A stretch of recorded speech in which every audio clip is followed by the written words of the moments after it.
Hello everyone, स्वागत है आप सभी का आपके इस प्यारे से प्लेटफॉर्म पे। आई होप कि आप सब लोग अपना अपना पढ़ाई जमकर कर रहे होंगे और कहीं कोई डाउट बन रहा होगा तो अपने मेंटर्स से पूछ पा रहे हो। तो आज के इस वीडियो में मैं आप सभी का एक इम्पॉर्टेंट डाउट क्लियर करने वाली हूँ, जो कि आप सभी के बोर्ड के रिगार्डिंग होने वाला है, जो कि समरी है। ठीक है, मतलब कि इंग्लिश का चैप्टर नंबर 3 का हर एक वो टॉपिक, हर एक वो इम्पॉर्टेंट पॉइंट्स जो कि डिटेल में हम आप सभी को अभी बताने वाले हैं। तो चैनल को क्या कीजिए, अभी सब्सक्राइब कर लीजिए, क्योंकि और भी इसी तरीके की वीडियो आप सभी को आपके पास मिलती रहेंगी। ठीक है, देखिए ये चैनल जो है वो बहुत ही इम्पॉर्टेंट है। इसकी थोड़ी सी बात हम वीडियो के लास्ट में करेंगे, लेकिन अभी हम लोग आप मतलब कि देख लेते हैं समरी एक्चुअली भी क्या है। समरी आप सभी के लिए इसलिए इम्पॉर्टेंट है बिहार बोर्ड में ना, क्योंकि समरी से आप सभी का लॉन्ग क्वेश्चन में पूछा जाता है। समरी से कहे तो समरी पढ़ने के बाद आपका बहुत सारा पॉइंट्स क्लियर हो जाता है। आपने शॉर्ट में क्या देखा, मतलब कि इतना 4 पेज का आप स्टोरी पढ़ रहे हो, उसके बाद फिर उस समरी को आप एक आधे पेज में लिख पा रहे हो, तो वो होता है समरी। तो इस तरीके से समरी आप सभी के लिए इम्पॉर्टेंट होता है कि इम्पॉर्टेंट मेन रोल कौन सा कैरेक्टर्स है, इसीलिए समरी बहुत ज़्यादा इम्पॉर्टेंट है। तो हम ज़्यादा बात नहीं करेंगे, सीधे डायरेक्टली मेन पॉइंट पे चलते हैं। ठीक है, समरी स्टार्ट करते हैं। ठीक है, वीडियो के अंत में होते होते इस चैप्टर के रिगार्डिंग जो भी एमसीक्यू बनते हैं उसके बारे में डिटेल में बात करेंगे।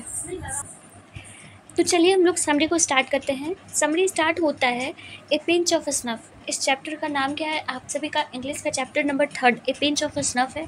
ये एक कॉमिक स्टोरी है। ठीक है, जिनके द्वारा लिखा गया है उनका नाम है मनोहर मालगोंकर। ठीक है, a pinch of snuff is a comic story written by Manohar Malgonkar. He was a great novelist of India. यहाँ पर एच जो है ना कैपिटल होगा। ठीक है, याद रखिएगा कैपिटल होगा। ओके, तो ही वो जो है मनोहर मालगोंकर के बारे में थोड़ा सा बताएंगे कि जो कि मनोहर मालगोंकर एक ग्रेट नॉवेलिस्ट है इंडिया के। ठीक है, he has presented a comic story full of wit and adventurous. देखिए, इन्होंने इस कॉमिक स्टोरी को प्रेजेंट किया एकदम बिल्कुल विट और एडवेंचर्स की तरह। विट यानी कि कहें तो बुद्धिजीवों की तरह, जो कि सिर्फ और कहते हैं ना कि झांसे में लोगों को रखना, और एडवेंचर्स की तरह कि कभी भी कुछ भी कर सकते हैं। इस तरीके से उन्होंने इस स्टोरी को प्रेजेंट किया है। ठीक है, नानू काका is the main character and maternal uncle of narrator. Narrator के इस चैप्टर में नानू काका जो है एक मेन कैरेक्टर और मेन लीडिंग रोल है, जिनके ऊपर ये कहानी विस्तारित की गई है। ठीक है, और नरेटर जो है नरेटर के मैटरनल अंकल है, यानी कि नरेटर की मम्मी के भाई है। ठीक है, the writer himself narrates the story here. उनके साथ जो ये घटना घटी है, उन्होंने खुद इस घटना को लिखी है।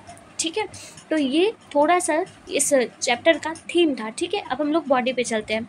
नानू Kaka comes to Delhi to see some ministers and the narrator who is an under secretary has to take him to the North Block on mother's insistence, but Nanu Kaka experience pass bitter there. देखिए, नानू काका जो थे वो मंत्रियों से मिलने के लिए दिल्ली आए थे, वेलफेयर मिनिस्टर से भी वो मिले थे। ठीक है, अंडर सेक्रेटरी के प्रोविज़न पर लेखक थे, यानी कि जो नरेटर है मनोहर मालगोंकर, वो उनका प्रोफेशन अगर आपसे ऑब्जेक्टिव में पूछा जाएगा तो आप सभी को बताना है कि वो अंडर सेक्रेटरी थे। ठीक है, माँ के कहने पर उन्हें लेकर नॉर्थ ब्लॉक जाते हैं, मतलब कि नॉर्थ ब्लॉक जहाँ पे कि मनोहर मालगोंकर वेलफेयर मिनिस्टर्स या फिर कुछ मिनिस्टर्स से मिल सकते हैं, वहाँ पर लेके जाते हैं। क्योंकि नानू काका जो थे वो अपने मामा को ज़्यादा पसंद नहीं करते थे, यानी कि जब पता चला उनकी माँ से कि नानू काका आने वाले हैं तो वो बहुत ज़्यादा गुस्से हुए थे। उन्होंने कहा था कि अब मुझे रूम शेयर करना पड़ेगा। सो इसीलिए माँ के कहने पे वो ज़्यादा जोर डालने पे तब गए वो लेकर नॉर्थ ब्लॉक में वेलफेयर मिनिस्टर से मिलाने के लिए। ठीक है, लेकिन नानू काका जो है उनका तजुर्बा वहाँ कड़वा होता है।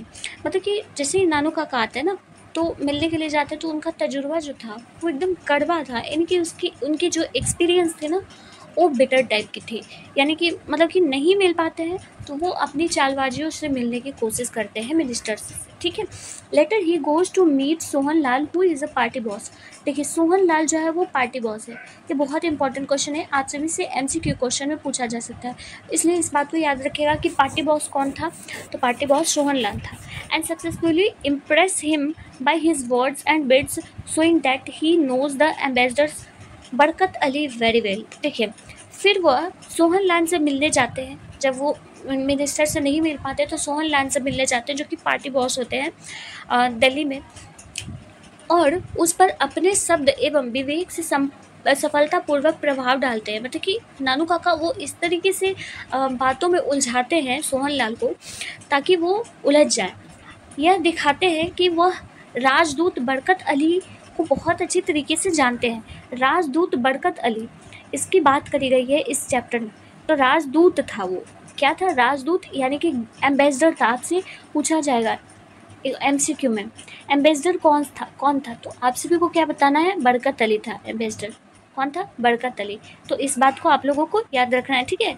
जो कि बरकत अली के मार्फत वो सोहन लाल पार्टी बॉस से मिलता है, ठीक है? आगे हम लोग देखते हैं। During talk with Sohan Lal he came to know about welfare ministers. Also, he knew that Sohan Lal wanted his son to get married with welfare minister daughter, but the minister refuses. देखिए, बातों ही बातों में सोहन लाल से जब बातें हो रही थी तो उसी दौरान वहाँ पर बात होती है किनसे? Came to know. देखिए, उन्होंने कल्याण मंत्री के बारे में पता चला। उन्हें कल्याण मंत्री यानी कि वेलफेयर मिनिस्टर्स के बारे में पता चला, ठीक है? साथ ही उन्हें यह भी मालूम हो जाता है कि सोहन लाल अपने बेटे की शादी वेलफेयर मिनिस्टर की बेटी से करवाना चाहते हैं, पर मंत्री इनकार कर देता है। देखिए, अब सोहन लाल जो है वो वेलफेयर मिनिस्टर से अपनी बेटी की शादी करवाना चाहता है, ठीक है? वेलफेयर मिनिस्टर से। तो ये क्या करता है ना, नानू काका क्या करते हैं कि वेलफेयर मिनिस्टर्स को समझाने की, मतलब कि सोहन लाल को कहते हैं कि मैं वेलफेयर मिनिस्टर से बात करूंगा, उनका जो मैं क्या बोलते हैं उसको, एस्ट्रोलॉजर बन के आते हैं, ठीक है? मतलब कि वेशभूषा वैसा पहन लेते हैं पंडित जी टाइप का, ठीक है? तो उसके बाद वो वेलफेयर मिनिस्टर से मिल पाते हैं। वो कहते हैं ना, सोहन लाल की तरफ से जाते हैं इनके घर बेटे का रिश्ता लेकर, ठीक है? बेटे का रिश्ता लेकर जाते हैं, और तभी इसी दौरान वेलफेयर मिनिस्टर से मुलाकात हो जाती है नानू काका का। तो नानू काका का तो मेन मिशन था वेलफेयर मिनिस्टर से मिलना, जो कि वो इस तरीके से मिल लेते हैं। तो कितना, मतलब कि वो अपना माइंड को कैलकुलेटिव बनाते हैं, कितना दिमाग तेज दौड़ाते हैं कि किसी ना किसी तरीके से वो मिनिस्टर से मिल ही लिए, ठीक है? On the other hand, the welfare minister fixed his daughter marriage to the prince of Nainur. देखिए, दूसरे ही तरफ वेलफेयर मिनिस्टर जो थे वो अपनी बेटी का रिश्ता तय कर चुके थे, ठीक है? कर चुके थे कहाँ से?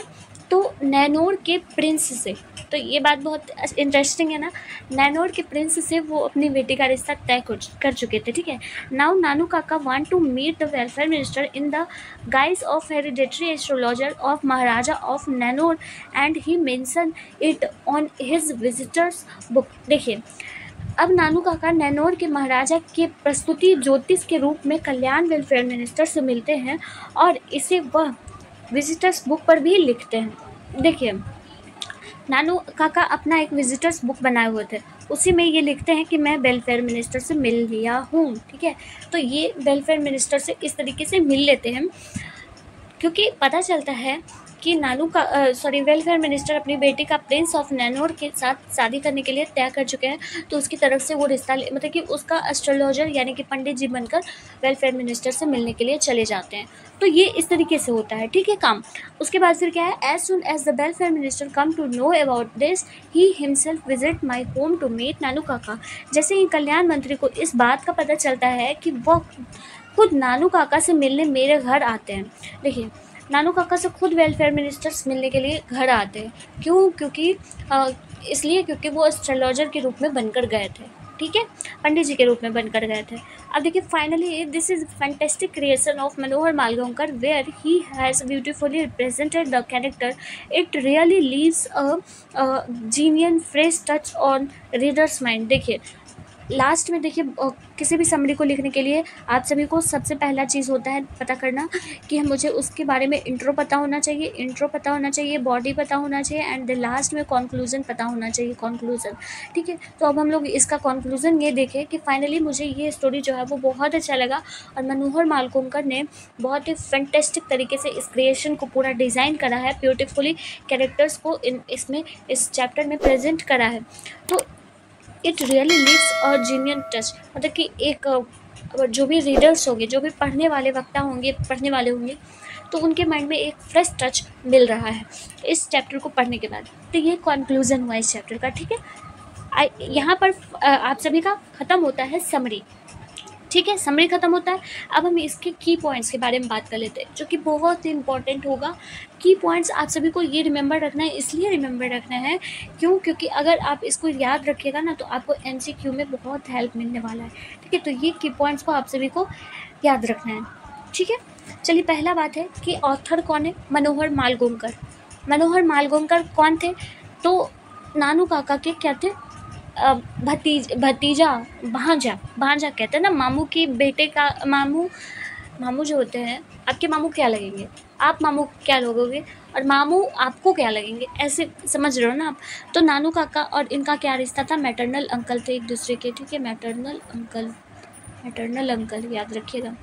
अब देखिए, नरेटर्स की पोस्ट कहाँ थी? तो वो अंडर सेक्रेटरी थे। क्या थे? अंडर सेक्रेटरी थे गवर्नमेंट डिपार्टमेंट में।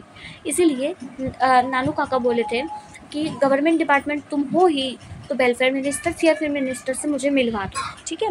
उनको विजिटर्स तौर पर विजिट करना बहुत पसंद था नानू काका को। सोशल रिफॉर्म्स क्या क्या हो रही थी? सोशल रिफॉर्मर रतिराम था, ठीक है। पार्टी का नाम क्या था? ग्रेट पिरामिड पार्टी का नाम था ये। और पार्टी बॉस कौन थे? पार्टी बॉस सोहन लाल थे, ठीक है। सोहन लाल, ठीक है। अब देखिए, इवेंट जो थी वो एक डांस पार्टी की इवेंट थी, जो कि डांस पार्टी के इवेंट्स में इस इवेंट को लिया गया था, ठीक है। नाउच का मतलब होता है डांस, ठीक है। नाउच पार्टी या फिर ए डांस पार्टी, ठीक है। नरेटर्स मदर के बारे में थोड़ा सा डिस्कस कर लेते हैं, जिसमें कि बोला गया है कि get emotionally involve and supports Ratiram को सपोर्ट करती थी ये। तो हाँ, इमोशनली वो थी, क्योंकि इमोशनली उनका भाई जो था नानू काका, वो इमोशनली इनको मतलब कि बोल के 2 दिन के बजाय ये थोड़े ज़्यादा दिन तक रुक गए और अपने चालकियों से वेलफेयर मिनिस्टर से मिल लिए। थीम, इस चैप्टर का थीम क्या है? ह्यूमर पे है, मैनिपुलेशंस पे है, ब्यूरोक्रेटिक कन्फ्यूजन्स पे है, ठीक है। तो इस चैप्टर में बहुत सारी एडवेंचरस चीज़ें भी हैं, तो बहुत सारी अफवाहों पर इस चैप्टर में काम करा गया है, जो कि नानू काका के द्वारा किया गया है, ठीक है। स्टोरी टाइप, ये किस तरीके की स्टोरी है? तो ह्यूमरस स्टोरी है। ऑब्जेक्टिव में आप सबसे पूछा जा सकता है। Title symbolism, a small things like a pinch of snuff can cause big problems. देखिए, इसका हम एक सिंबल दे सकते हैं, मतलब कि ए पिंच ऑफ स्नफ का एक उसका मीनिंग क्या है? मतलब कि एक छोटी सी चीज़ बहुत बड़ा प्रॉब्लम्स और कन्फ्यूज़न में डाल सकता है। तो ये टाइटल के बारे में हमने बात करी, ठीक है। तो ये कुछ की पॉइंट्स थे, और भी कुछ इसके की पॉइंट्स हैं, जैसे कि हम बता सकते हैं कि जब नानू काका आ रहे थे तो कौन सा क्लास का टिकट कटाकर कौन से क्लास में चढ़ के आ रहे थे, तो उन्होंने 3rd क्लास की टिकट कटाकर 2nd क्लास की टिकट में 2nd क्लास की बोगे में आए थे वो। और अपने साथ वो किसको फ्री ट्रैवल करवा रहे थे? तो एक किटन, यानी कि बिल्ली का बच्चा था उनके साथ। तो ये इस तरीके के कुछ और भी इम्पॉर्टेंट पॉइंट्स थे जो कि मैंने आपके साथ शेयर करी, ठीक है। होप सो कि आपको ये चैप्टर बहुत अच्छे तरीके से समझ आ गया होगा, ठीक है। देखो, अब अभी आप सब लोग अभी तक अगर सब्सक्राइब नहीं किए हो तो प्लीज़ सब्सक्राइब कर लो, और लाइक भी कर देना इस वीडियो को, और शेयर भी कर देना। इच्छा हो तो शेयर करना, ठीक है, क्योंकि शेयर सब लोग जल्दी नहीं करता है, ठीक है। अब हम यहाँ पर आप सभी को ये कह रहे हैं कि सब्सक्राइब इसलिए करना है क्योंकि यहाँ पर सिर्फ हिंदी और इंग्लिश की ही बात नहीं होती है। यहाँ पर फिजिक्स हो गया, केमिस्ट्री हो गया, मैथमेटिक्स हो गया, इन सब चीज़ों के बारे में बात होगी, ठीक है। चाहे आप फिजिक्स ही पढ़ो, केमिस्ट्री ही पढ़ो, मैथमेटिक्स ही पढ़ो। देखो, यहाँ पर इसलिए फिजिक्स, केमिस्ट्री, मैथमेटिक्स आप ऑफलाइन बैच कर रहे हो या फिर ऑनलाइन बैच कर रहे हो, जो भी बैच कर रहे हो, इसको साइडर के फॉर्मेट में इस चैनल को रखो, क्योंकि ये चैनल बहुत इंपॉर्टेंट है, आपके भविष्य के लिए बहुत इंपॉर्टेंट है, बोर्ड में बहुत काम आने वाला है।